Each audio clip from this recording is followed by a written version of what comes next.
Good morning India. Fast 15 में आपका स्वागत है। आज की फास्ट लाइफ के लिए है फास्ट 15। कमरहट्टी पौरसभा और कमरहट्टी डेवलपमेंट सोसाइटी के संयुक्त प्रयास से 50 बेड का एक सेफ होम बनाया गया है। वो सेफ होम दक्षिणेश्वर में हीरालाल मेमोरियल कॉलेज परिसर में बना है। शनिवार को कमरहट्टी के विधायक मदन मित्र और प्रशासक गोपाल शाह ने इसका उद्घाटन किया। शॉपिंग मॉल के दायरे से न्यू मार्केट को बाहर कर दिया गया है। अब न्यू मार्केट मिनी लॉकडाउन के नियम अनुसार खुला रहेगा। कोलकाता नगर निगम ने आज ये फैसला लिया है। इसके बाद ही प्रशासक बोर्ड के chairman Firhad Hakim new market का जायजा लेने निकल पड़े। उन्होंने कहा कि लोग अब खुद ही कोरोना रोकने के लिए सचेत हो गए हैं। उन्हें पता है कि प्रियजन को खोने का क्या दुख होता है। हावड़ा जिले के उलबेरिया सुपर स्पेशलिस्ट अस्पताल में कथित तौर पर ऑक्सीजन की कमी से एक मरीज की मौत के बाद जमकर हंगामा हुआ। मारे गए व्यक्ति के परिजन ने अस्पताल में तोड़फोड़ की। बंगाल में रोजाना कोरोना के आंकड़े बढ़ते जा रहे हैं। आलम यह है कि बढ़ते संक्रमण के बीच मौत का आंकड़ा भी तेजी से बढ़ रहा है। बढ़ते मौत के आंकड़ों के कारण राज्य में शमशान घाटों पर शवों की लंबी कतार लग रही है। ये वीडियो काशीपुर शमशान घाट का है, जहां मरने के बाद भी लोगों को चैन से अंतिम संस्कार नसीब नहीं हो रहा। नवनिर्वाचित पश्चिम बंगाल विधानसभा में महिला सदस्यों की संख्या में कोई परिवर्तन नहीं हुआ है। 2016 के चुनाव में 40 महिलाएं चुनकर आई थी और इस बार भी महिला विधायकों की संख्या इतनी हो रही है। हालांकि सत्तारूढ़ तृणमूल कांग्रेस ने महिला सदस्यों की संख्या में इजाफा किया है। पिछली विधानसभा में तृणमूल की 29 महिला सदस्य थी, जो इस बार 33 हो गई हैं। भारतीय जनता पार्टी के राष्ट्रीय उपाध्यक्ष मुकुल राय ने पार्टी छोड़ने की अटकलों पर विराम लगाया है। शनिवार को उन्होंने ट्विटर पर लिखा है कि पश्चिम बंगाल में लोकतंत्र की पूर्ण बहाली के लिए भाजपा के सिपाही के तौर पर मेरा संघर्ष जारी रहेगा। कोरोना कहर के बीच कोलकाता के रेड रोड पर इस वर्ष भी ईद की नमाज नहीं होगी। मुख्यमंत्री ममता बनर्जी ने खुद विधानसभा में इस बात की जानकारी दी है। कोरोना वायरस की दूसरी लहर के बीच तीसरी बार पश्चिम बंगाल की कमान संभालने के बाद मुख्यमंत्री ममता बनर्जी ने शनिवार को विधानसभा के केंद्र पर जमकर हमला बोला। ममता बनर्जी ने कहा कि केंद्र ने पिछले 6 महीने में कोई काम नहीं किया। मोदी के मंत्री पश्चिम बंगाल की सत्ता पर कब्जा करने के इरादे से यहाँ आते थे, न कि विकास के इरादे से। इसके साथ ही ममता ने देश भर में निःशुल्क टीकाकरण कराए जाने की मांग की। इंडिया में कोरोना वायरस की दूसरी लहर ने कोहराम मचा दिया है, जिसके चलते अस्पतालों में बेड्स और ऑक्सीजन की कमी हो गई है। कोरोना के खिलाफ भारत की लड़ाई में अब दूसरे देश भी मदद कर रहे हैं। इसी कड़ी में अब यूनाइटेड किंगडम ने 3 ऑक्सीजन जनरेटर और 1000 वेंटिलेटर भारत भेजे हैं। अंतरिक्ष में बेकाबू हो चुका चाइनीज रॉकेट का मलबा हिंद महासागर से मिला है। 21,000 किलो के इस चाइनीज रॉकेट लॉन्ग मार्च 5B ने अमेरिका की चिंता बढ़ा दी है। हालांकि अभी संकट टल गया है। वो इसलिए क्योंकि चाइना के सबसे बड़े रॉकेट के कुछ हिस्से 9 मई की सुबह इंडियन ओशन में गिर गए। बताया जा रहा है कि रॉकेट का ज़्यादातर हिस्सा पृथ्वी के वायुमंडल में घुसने के समय ही नष्ट हो गया, जो काफ़ी राहत भरी खबर है। उत्तर प्रदेश में कोरोना वायरस महामारी से हाहाकार मचा हुआ है। इस बीच नोएडा पुलिस ने फेक रेमडेसिविर इंजेक्शन बेचने के आरोप में 7 लोगों को गिरफ्तार किया है। गिरफ्तार किए गए गैंग में मेरठ के सपा नेता और पूर्व मंत्री शाहिद मंजूर का भांजा मुशीर भी शामिल है। इनके कब्जे से 9 रेमडेसिविर और 140 फेक रेमडेसिविर इंजेक्शन और अन्य कई इंजेक्शन बरामद हुए हैं। दिल्ली में कोरोना वायरस के कहर को देखते हुए लॉकडाउन को 1 हफ्ते के लिए बढ़ा दिया गया है। अरविंद केजरीवाल ने आज इसका ऐलान कर दिया है कि दिल्ली में अब लॉकडाउन 17 मई तक रहेगा। साथ ही इस बार के लॉकडाउन को पहले से सख्त बना दिया गया है। और हम सब देख रहे हैं कि ये वाली कोरोना की वेव कितनी खतरनाक है। बहुत ज़्यादा संख्या में इसमें लोग सीरियस हो रहे हैं। अस्पतालों की ज़रूरत पड़ रही है, आईसीयू की ज़रूरत पड़ रही है। काफ़ी ज़्यादा लोगों की मौत भी हो रही है। तो 20 अप्रैल को मजबूरी में हमें दिल्ली में लॉकडाउन लगाना पड़ा था। केसेस लगातार बढ़ते जा रहे थे। लॉकडाउन लगाने की वजह से और भी अन्य कई कारणों की वजह से 26 अप्रैल को आके 35% पॉजिटिविटी रेट बढ़ गया था। 35% बहुत ज़्यादा होता है। मतलब 100 लोगों का अगर हम टेस्ट करते थे तो 35 लोग उसमें पॉजिटिव निकलते थे।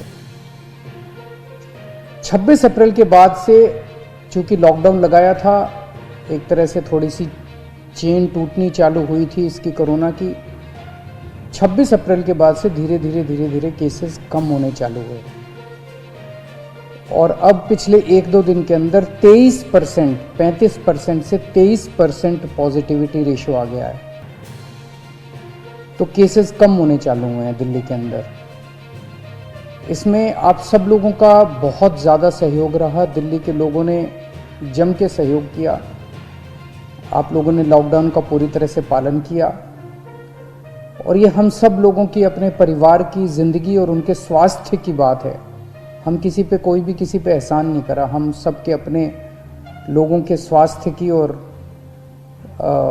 ज़िंदगी की बात है। इस लॉकडाउन के पीरियड को हमने संसाधन, हेल्थ इंफ्रास्ट्रक्चर को और मजबूत करने के लिए इस्तेमाल किया। कई जगह नए ऑक्सीजन बेड्स तैयार किए गए। सबसे बड़ी दिक्कत दिल्ली में ऑक्सीजन की आई है। नॉर्मल टाइम में जितनी ऑक्सीजन चाहिए होती है अस्पतालों में, उससे कई गुना ऑक्सीजन की जरूरत पड़ने लगी, क्योंकि अब जितने भी मरीज आते थे कोरोना में उन सबको ऑक्सीजन की जरूरत थी। तो कई गुना ऑक्सीजन की जरूरत अचानक पड़ने लगी।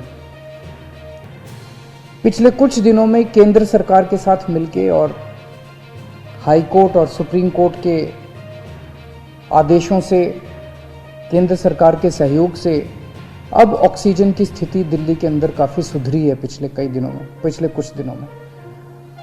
अब इस तरह की बातें सुनने को नहीं मिलती कि इस अस्पताल में 2 घंटे की ऑक्सीजन रह गई, उस अस्पताल में आधे घंटे की ऑक्सीजन रह गई, यहाँ पे किसी की ऑक्सीजन से मौत हो सकती है। अब इस तरह की बातें सुनने को नहीं मिल रही है। तो इस लॉकडाउन के पीरियड को हमने अपने सिस्टम को भी सुधारने में काफ़ी प्रयास किए। पिछले कुछ दिनों से वैक्सीन को भी बड़ी तेजी के साथ वैक्सीनेशन का कार्यक्रम शुरू किया गया है। आप में से जितने लोगों ने वैक्सीन लगवाया उन्होंने देखा होगा कि दिल्ली सरकार ने जो स्कूलों में इंतजाम किए हैं वो कितने शानदार इंतजाम किए हैं। सब लोग इसकी तारीफ कर रहे हैं, सब लोगों को अच्छा लग रहा है। हमारे युवा बढ़ चढ़ के वैक्सीन लगवा रहे हैं। यहाँ तक कि दिल्ली के आसपास के इलाकों से भी लोग दिल्ली में आके वैक्सीन लगवा रहे हैं। वैक्सीन के स्टॉक की कमी है, इसमें हमने केंद्र सरकार से सहयोग मांगा है। मुझे पूरी उम्मीद है जैसे केंद्र सरकार अन्य बातों पे भी सहयोग करती रही है, इसमें भी हमारा पूरा सहयोग करेगी। पिछले कुछ दिनों में सब लोगों से मेरी बात हुई है, व्यापारियों से, महिलाओं से, युवाओं से, अलग अलग किस्म के लोगों से बात हुई है और सबका ये मानना है कि कोरोना के केस कम तो हुए हैं लेकिन अभी भी बहुत हैं। 23% अभी भी संक्रमण दर है। अभी ढिलाई नहीं दी जा सकती, अभी समय नहीं आया है ढिलाई देने का। तो सबका ये मानना है कि अभी लॉकडाउन को और एक्सटेंड करने की ज़रूरत है। अभी और इस कड़ाई को अभी थोड़े दिन और बरकरार रखने की ज़रूरत है, नहीं तो अभी जो हमने हासिल किया वो भी ख़त्म हो जाएगा। और जैसा मैंने कहा कि ये इतना मुश्किल दौर है, ये वाली वेव इतनी खतरनाक है, इतने लोगों की मौत हो रही है, तो जान है तो जहान है। अगर ज़िंदगी बचेगी तो बाद में और बहुत कुछ कर लेंगे ज़िंदगी में। सबसे पहले इस टाइम ज़िंदगी बचाना है। तो इसीलिए सरकार ने आप सब लोगों के फीडबैक के आधार पे, आप सब लोगों की इसके आधार पे मजबूरीवश अभी 1 हफ्ते का लॉकडाउन और बढ़ाया जा रहा है।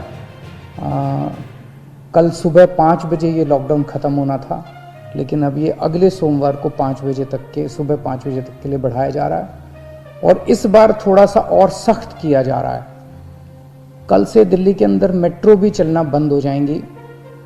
हमारी कोशिश है कि जितना ज़्यादा इसको, लॉकडाउन को सख्त किया जाएगा, उतना तेज़ी से हम सब लोग कोरोना पे काबू पा पाएंगे।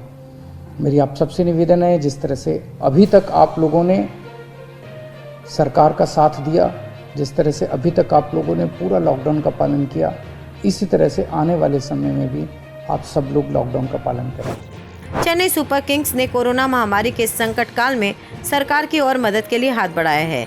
मिली जानकारी के अनुसार IPL team Chennai super king ने तमिलनाडु सरकार को 450 ऑक्सीजन सिलेंडर दिए हैं। बता दें कि चेन्नई सुपर किंग की टीम के लोगों को मास्क पहनने के लिए आईपीएल 2021 की शुरुआत से ही अपील की गई थी और अब आईपीएल स्थगित हो गया है। तो टीम ने तमिलनाडु सरकार को 450 ऑक्सीजन कॉन्सेंट्रेटर देकर लोगों की मदद करने की कोशिश की है।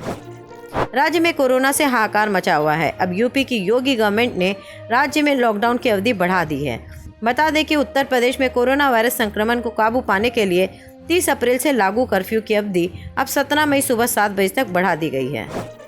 कोरोना वायरस ने इस वक्त देश को पूरी तरीके से अपने पकड़ में ले रखा है, जिससे कई लोगों की मौत हो गई है। वहीं अब यूपी गवर्नमेंट की ओर से एक बड़ा फैसला लिया गया है, जिसमें कहा गया है कि कोरोना ड्यूटी में कोविड संक्रमण से मृत कर्मियों के परिवार को 50 लाख की सहायता दी जाएगी। आज के लिए बस इतना ही। कल फिर मिलेंगे फास्ट 15 के साथ।